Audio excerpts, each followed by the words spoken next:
Part 1. You will hear a man telephone a travel company to book a holiday. First, you have some time to look at questions 1 to 4.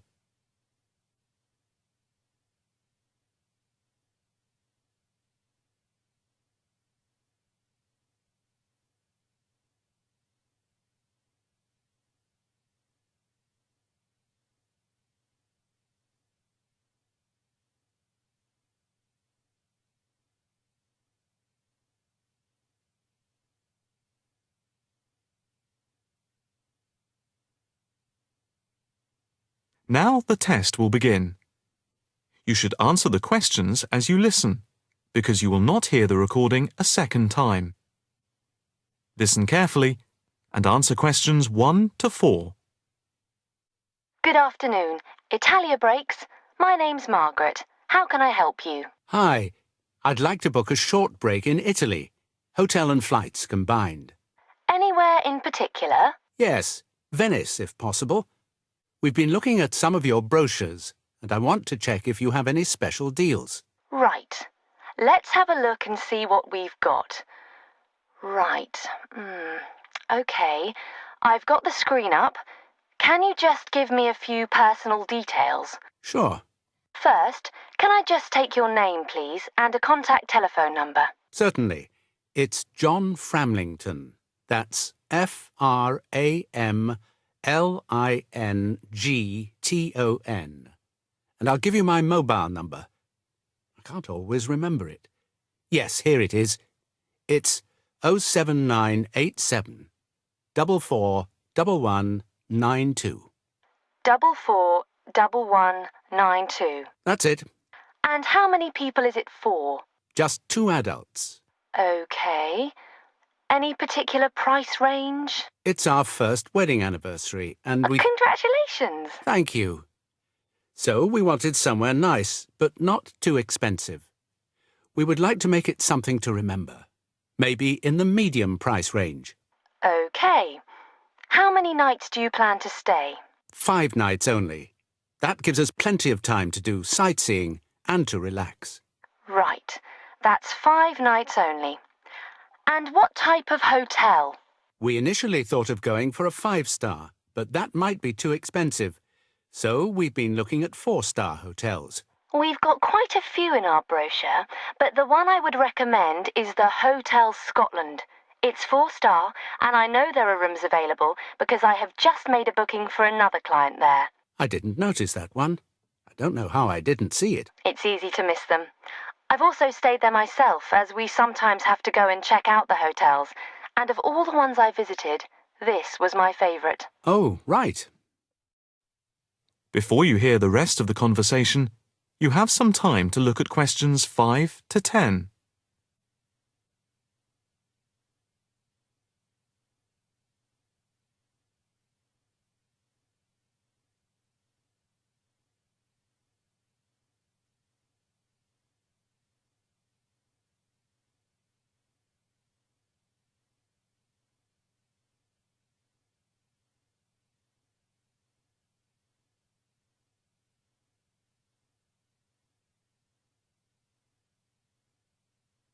Now listen and answer questions 5 to 10. What's the hotel like? It has a courtyard for breakfast. It's got 50 rooms. It's just been renovated, and so it's very stylish. Is it in the brochure? It's on page 63. Ah, yes. I can see it's right next to the railway station. But what appeals to me most of all is that the hotel's very convenient for all the water buses. And the idea of having a terrace with the room, I really find very appealing. These are big pluses. It's probably the most central hotel we have. You might think it would be a bit noisy as it's in the main commuter area and a place where tourists go. But from experience, I can assure you the hotel is very quiet. Most of the rooms are facing away from the main thoroughfare. Can you tell me when you'd like to leave? The 17th of March. Coming back on the 22nd. OK. I'll just check again if there are places available. 2 adults sharing. Hotel Scotland. Yes, that's gone through. OK. And how much is the break, including flights? There's a special rate at the moment because it's off-season. For 5 nights, let's see, it's £716 for a double room and flights. That includes airport taxes, but not insurance. Each? No, for 2 adults sharing. That doesn't sound too bad at all. What reductions do you have at the moment? Well, if you make the booking before the 17th of February, you get a further 15% reduction, subject to availability. That's a big saving. Yes, it makes the price very reasonable indeed. Do you need travel insurance? Yes, I suppose we better had. For 7-day cover for both of you, it's £17.88. OK. Do you want to book today? I think we should, but can I just check with my wife? Can you hold the booking for me? I can hold it until 1 p.m. OK, that's fine. I'll get back to you immediately. I'll just give you a reference for the reservation. OK. It's FAPSJM15. Thanks. I'll get back to you as soon as I can, and definitely before 1 p.m. This is too good an offer to miss. That is the end of Part 1. You now have half a minute to check your answers to Part 1.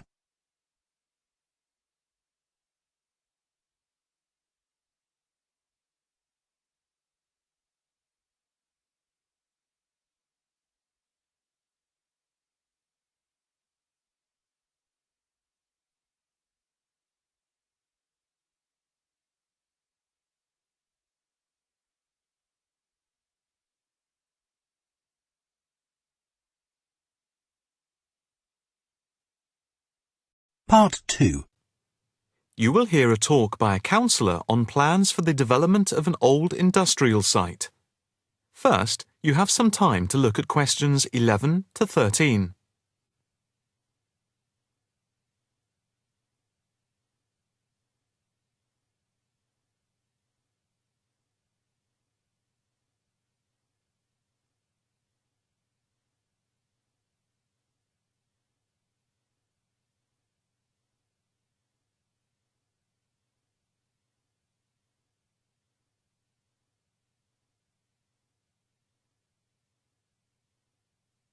Now listen carefully and answer questions 11 to 13. Good afternoon, ladies and gentlemen.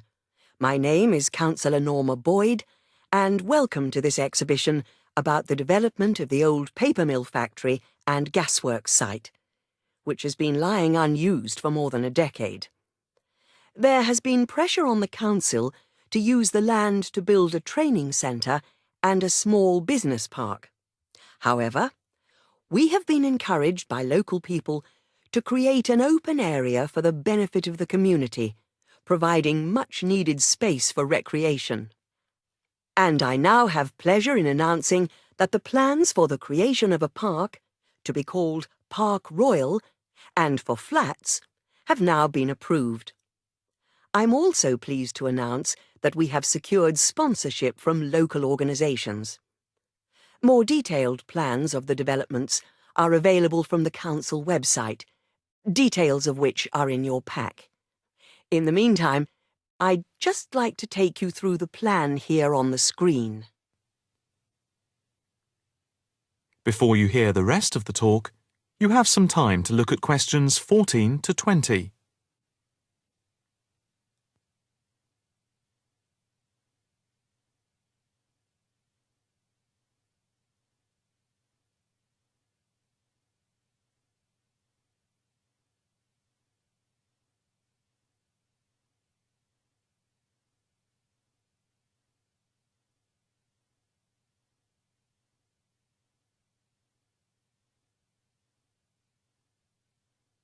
Now listen carefully and answer questions 14 to 20.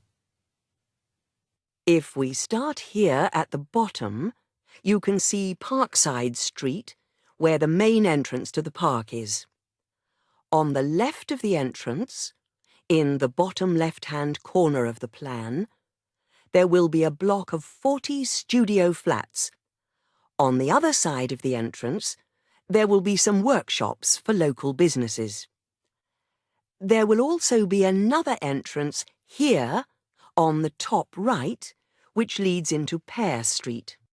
Here, in the centre of the park, we will have an ornamental lake with paths radiating north, south, east and west to the different areas of the park.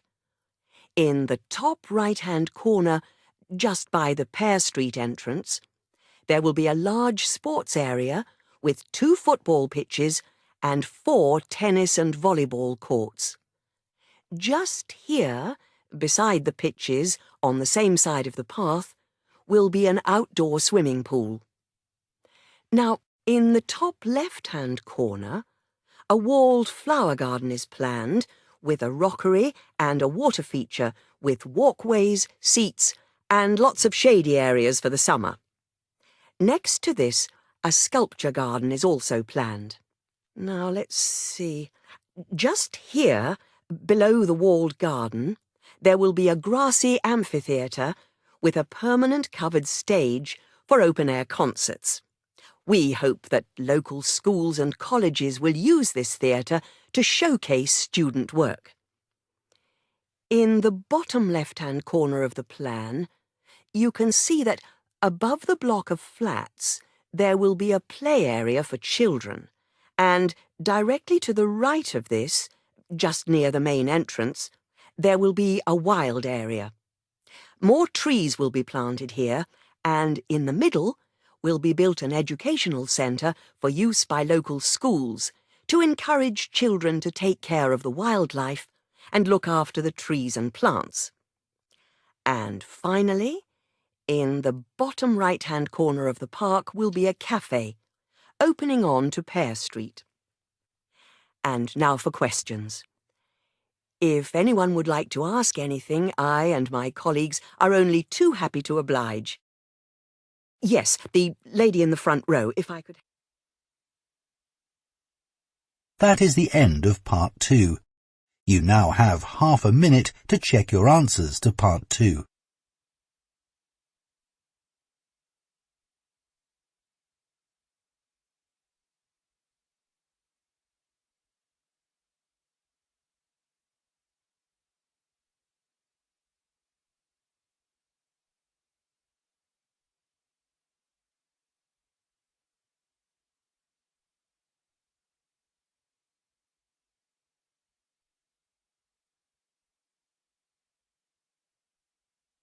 Part 3.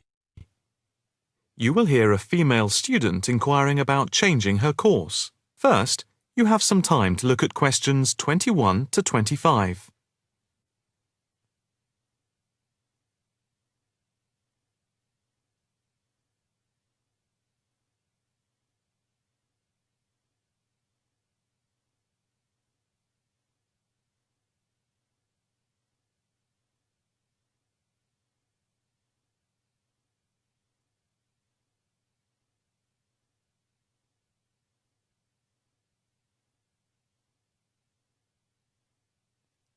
Now listen carefully and answer questions 21 to 25. Hi, my name is Rosanna McLaren. I'm a bit early, but I have an appointment to see the assistant registrar, Andy Matthews, at 10 a.m. Hi, I'm Andy Matthews. Nice to meet you. Nice to meet you. My tutor advised me to come to see you about changing my course. Yes, I've had an email from your tutor, David Vine. Let me just call it up. Here we are. It says, Tutee Rosanna McLaren is on the Wednesday part-time course and wants to change to the distance learning programme. Have you any problems with the course itself? Oh no, I love it. I think the course is really worthwhile. The theoretical sessions once a week on Wednesday from 10 a.m. to 3 p.m. are really good. You have 2 two-hour sessions then? Yes, that's it. And I have to say, I think the practical session from 4 through to 9 in the fashion workshops are also good fun. But I am finding it all very tiring, and it makes me too exhausted for my work on Thursdays and Fridays. You work the other 4 days of the week. Yes, and some Saturdays.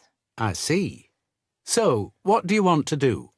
I'd like to change to the program with the distance learning component instead of the Wednesday sessions. Yes, that is a possibility. I see from your tutor, Dr. Vine, that he has no problem with this, but you realize it's possible you'll have a different tutor. Yes, I'm aware of that. It's a shame because he's a very good tutor. What do I need to do now? First, we just need you to fill in this transfer form and the claim form for the reduction in fees.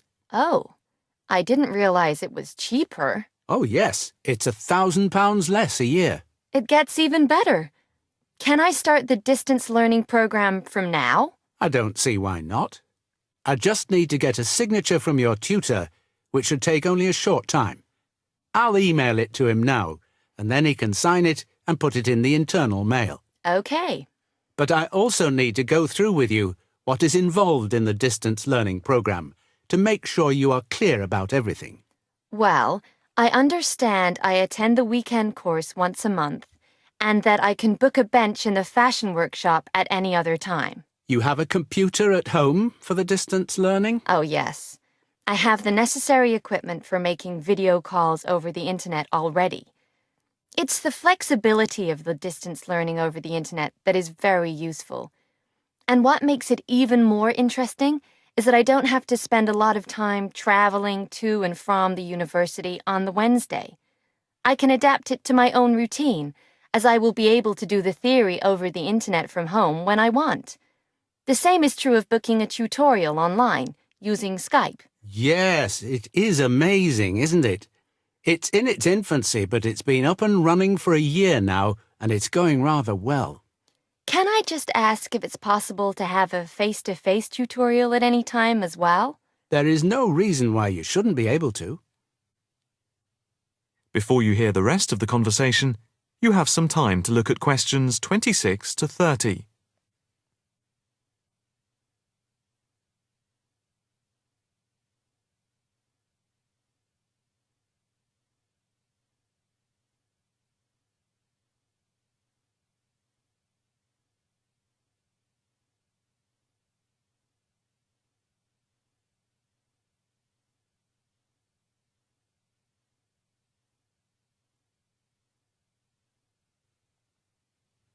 Now listen carefully and answer questions 26 to 30.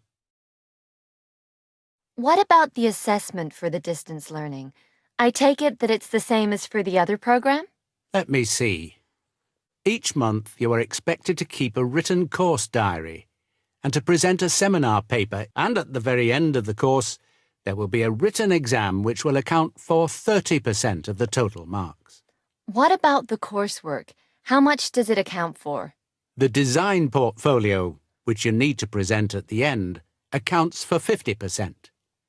I would point out just one thing, and that is that on the distance learning program, some tutors like to see the design portfolio twice each term to make sure you're on the right track. But of course you can take it in at any time to show your tutor. And as part of the assessment for the portfolio, you have to present at least one fashion item at a fashion show at the end of the course. Is there anything else? No, that's it. Thank you for all your help. No problem. Hope it all works out well for you now. That is the end of part 3. You now have half a minute to check your answers to part 3.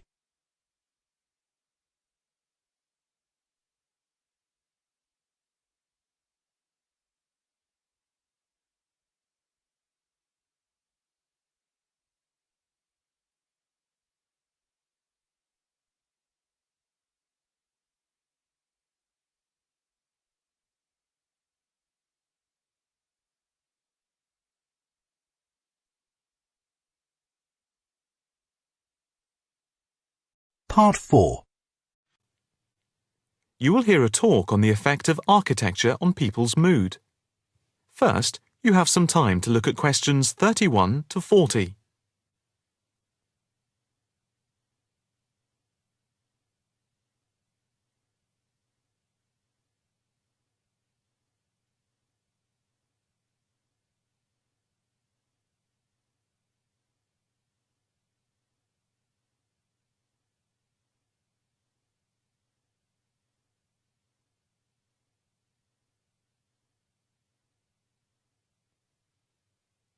Now listen carefully and answer questions 31 to 40. My group has been doing a project on the importance of architecture in people's lives and whether it has any impact on the lives of people in general. The main part I have played is in the collection of data to find out what effect, if any, various buildings have on people's mood, i.e., whether ugly buildings make people unhappy and whether beautiful buildings do the opposite. We had originally thought of starting measuring people's reactions by using a questionnaire with about 40 questions, which we were going to hand out to people, including students at the university. But we were worried that doing the questionnaire would be too time-consuming for people to fill in, so we gave up the idea. I then asked several of the postgraduate students for advice. One of them came up with the simple idea of showing people images of various buildings from different eras and styles, instead of giving out the questionnaire, and asking them to indicate how they felt on a scale of 1 to 5 about the images, where 1 was unhappy and 5 was very happy. People would also be given the option of not saying what they felt. Using the scale meant that it would be much simpler to record people's reactions. I decided to follow this advice, and so the first stage was to collect a large number of images. I used Google to print off color images of views of houses and apartment blocks where people live, and different types of buildings where they work. I started with about 30 or 40, and then reduced them to 10 images. Media resources in the Amory building at the Judd Street branch of the university helped me produce the final images. I had them blown up to A4 size, and we used color rather than black and white to make the detail on the images clearer. We made 5 sets of images, and for protection when handling, we pasted the images onto hard card. Then, using a machine to wrap them with plastic, we laminated the cards. 5 of us targeted different age groups. We went to a local school where we obtained permission to ask a group of teenagers between 11 and 18. We also asked a sample of the general public, including tourists from all over the world, as they exited the Tate Modern in London, what they thought. We aimed to ask people from different age groups, namely 20 to 40 and 50 and over. What our group learnt most from the project was first of all the value of teamwork. And secondly, we found that we had to appoint a leader to stop us pulling in different directions and falling apart. So this turned out to be an invaluable lesson for all of us. As to the findings, for us they proved intriguing. In the end, the sample consisted of 311 respondents. I thought initially that people wouldn't be interested in taking part. With the youngest age group, their reaction was very mixed. It was clear that the youngest group had no pattern of preference at all, as they frequently gave no reaction to the pictures. For the 20 to 40 age group, we found that they tended to score more in the middle range, around 3. We found that out of the 3 groups, the most likely to be favourably affected by the images, that is, they were more likely to score the images as 5, were those aged 50 and above. And nobody in this age group failed to say what their reaction was, which was unique for the 3 groups. In total, I have to say that about 71 people indicated that they had no reaction at all to an image. Our general conclusion is that we need to find out more about why people react as they do, by perhaps giving them a chance to give reasons for their decisions. I would like to finish there and give my teammates a chance to add anything I've missed or take any questions or suggestions. That is the end of part 4. You now have half a minute to check your answers.